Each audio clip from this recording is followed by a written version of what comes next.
It's long before the internet and cell phones. I'm in my early 20s, and I'm restoring a Fiat convertible roadster that's almost as old as I am. It has some blemishes, like some holes rusted in the floor. I can see the pavement through them. The exterior, well, it's mostly kind of faded, matte blue with some patches of primer. And it also needs a tune-up. But this car has potential. It's not just transportation.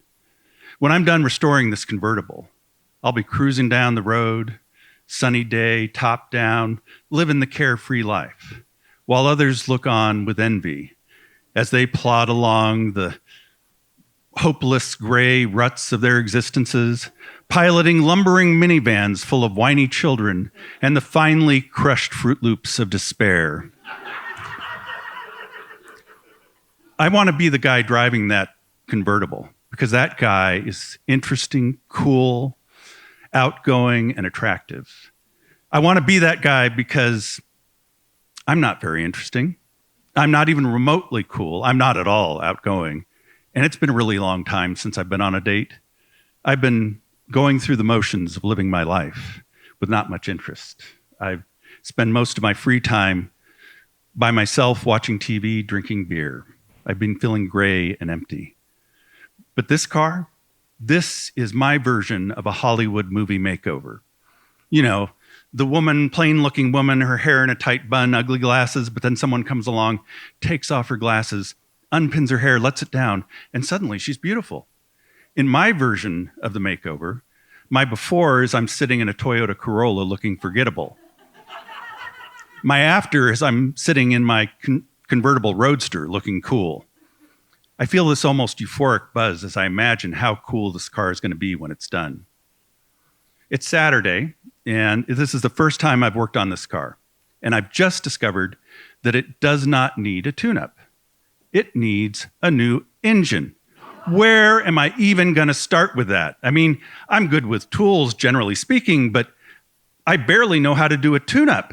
And a new engine, that's going to cost as much as more than I paid for the car. I feel like a weighted blanket has been wrapped around me, and I'm being pulled down to the ground. A wave of regretful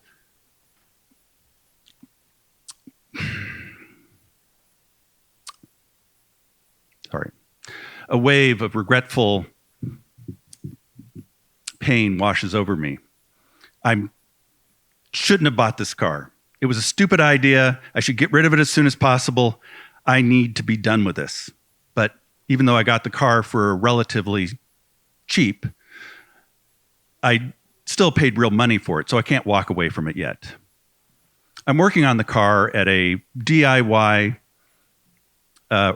repair shop run by a retired mechanic. I could ask him for advice, except even the thought of asking a stranger for advice or help makes my heart race.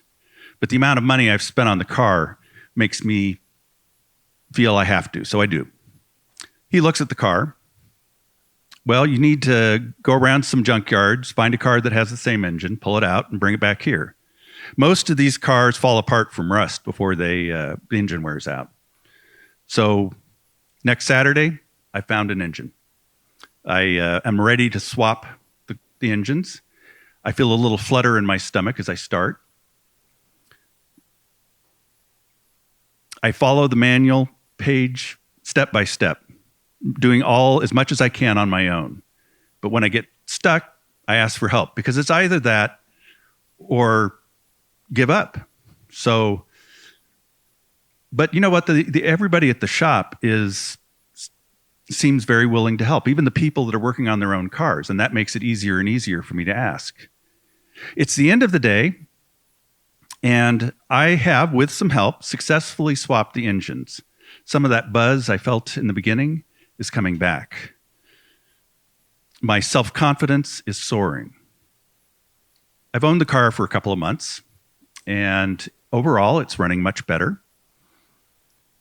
Well, when it's running. I drive it a lot, and that means that results in a lot of things needing fixing. But that's okay, because I can fix those things with help if I need it. And After swapping the engines, complex repairs like the brake overhaul I just did don't scare me anymore. After 4 months with the car, fewer and fewer things need fixing, which frees up some time and money. I want to resuscitate my social life. I find an ad for a singles group called Outdoor Adventures for Singles, also known by their acronym OAFS, OAFS. Like, watch what you're doing, you big clumsy oaf. These people must have quite the sense of humor, I hope.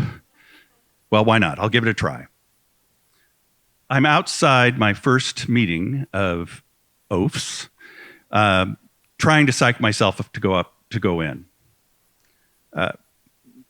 I've never done anything like this before, and mingling with a room full of strangers is not in my comfort zone. My heart is racing. My antiperspirant is being pushed to its limits and beyond. Finally, I have to tell myself, look, you're a big boy. You can do this. Just walk in there. So I do. I walk through the doors. Inside, I see a woman who also sees me. We converge and start talking. Her name is Ruth. It turns out she knows a lot about computer programming, one of my favorite topics. The air around us grows thick with jargon. Our conversation feels like the thrill of skydiving without the terror. After maybe 5-10 minutes, we decide to ditch the oafs. We meet back up at a bar where we talk over a glass of wine about things like stacks and queues and recursive algorithms. Typical first date talk. We talk for hours, nursing a couple of drinks, until finally it's time to exchange phone numbers and say goodnight. I've had the car for about 6 months, and it's actually running fairly reliably. Ruth and I, at the moment, are driving it up to the mountains for a picnic. It's a beautiful day, glorious scenery, and just enough curves in the road to make the drive interesting. With the wind in my hair, Ruth in the passenger seat, I feel light and happy. The car was made for trips like this. It's a year later. I still haven't painted the car. I guarantee that no one has ever looked on with envy as I drove by. Right now, I'm at the parts counter of the local Fiat shop, again. The parts guy mentions that one of the mechanics is selling his Fiat 850 Spider. It's right out back if I want to see it. Well, that's the same car that I have, so of course I go out. Big mistake. This car is everything I ever imagined my car could be someday. Right down to the fresh, glossy blue paint job, the same color that my car used to be. This car has a new soft top, it's a rebuilt engine. It looks brand new. I admire it and wish that my car looked even half as good. No, not even half, a quarter as good. Out of curiosity, I ask how much. The asking price is about $1,000. That number triggers a number of conflicting emotions in me, which has the result of short-circuiting my facial muscles into a slack-jawed expression of horror. Because $1,000 is about what I've spent so far buying my junker car and mostly putting a lot of new parts in it. That was the moment I learned that I had spent way more money on my car than it was worth. And if this is a story about restoring an old Fiat to like new condition, then it's a story of my failure and $1,000 wasted. But that's not how I see it anymore. Before I bought the car, I was depressed, isolated. I was self-medicating with beer until a colleague offered to sell me a once beautiful convertible roadster that was such bad shape now that his asking price made it an impulse buy for me. My dream of restoring it gave me something to look forward to and connected me with a new group of people. making successful repairs on the car with the help of those people as needed boosted my self-confidence. I felt happier than I'd been in a long time.